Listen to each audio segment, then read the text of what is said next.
Actually ನಮಗೊಂದು confusion ಗೊತ್ತಾರ, foreigners ಇಂಡಿಯಾಗೆ ಬಂದ್ಬಿಟ್ಟು ಡೆವಲಪ್ಮೆಂಟ್ ನೋಡ್ಬಿಟ್ಟು ವಾವ್ ಅನ್ಬೇಕು.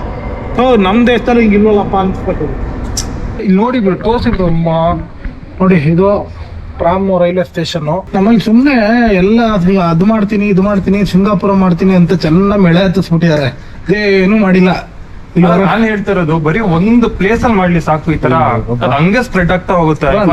MG ರೋಡ್ಗಳೇ ಏನೋ ಸಾಕತ್ತಾಗಿದೆ ಅನ್ನೋ ರೀತಿ ಫೀಲಿಂಗ್ ಅಲ್ಲಿ ಇದ್ದೆ. ಇಲ್ಲಿಗೆಲ್ಲ ಬಂದ್ಮೇಲೆ ನಾರ್ಮಲ್ ರೋಡ್ಗಳೇ MG ರೋಡ್ಗಿಂತ ತುಂಬಾ ಚೆನ್ನಾಗಿದೆ ಅನ್ನೋ ಫೀಲು. ನಮ್ ಬೆಂಗಳೂರಲ್ಲಿ ಒಂದು ಟ್ರಾಮ್ ಇಲ್ಲ, ಬೇಜಾರಾಗತ್ತಪ್ಪ, ಬೇರೆ ಏನಲ್ಲ.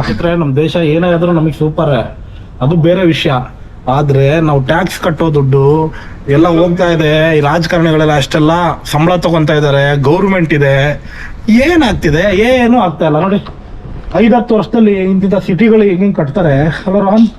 ಆರ್ಟಿಫಿಷಿಯಲ್ ಸಿಟೀಸ್ ಇದೆಲ್ಲ ನೇಚರ್ ವೈಸ್ ಅವ್ರಿಗೆ ಸಪೋರ್ಟೇ ಇಲ್ಲ. ಕೂಡ ನಮ್ ಬೆಂಗಳೂರಲ್ಲಿ ಇರೋ ಕೆರೆಗಳನ್ನೂ ನೆಟ್ಟಿಗೆ ಮೇಂಟೈನ್ ಮಾಡಲ್ಲ.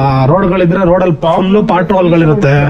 ನಮ್ ದೇಶ ಚೆನ್ನಾಗಿರ್ಬೇಕು ಅಂತ ಆಸೆ ನಮಗೆ, ನಾವೇನು ಬೇರೆ ದೇಶ ಚೆನ್ನಾಗಿದೆ ಅಂತ ಹೊಗಳ್ತಾ ಇಲ್ಲ. ಇದೇ ರೀತಿ ರಾಜಕಾರಣಿಗಳು ನೀವೆಲ್ಲ ಇದ್ರೆ ಖಂಡಿತ ನಮ್ಮ ದೇಶ ಉದ್ಧಾರ ಆಗಲ್ಲ. ಫುಲ್ ವಿಡಿಯೋ ನೋಡಲು ನಮ್ಮ ಯೂಟ್ಯೂಬ್ ಚಾನೆಲ್ಗೆ ಹೋಗಿ.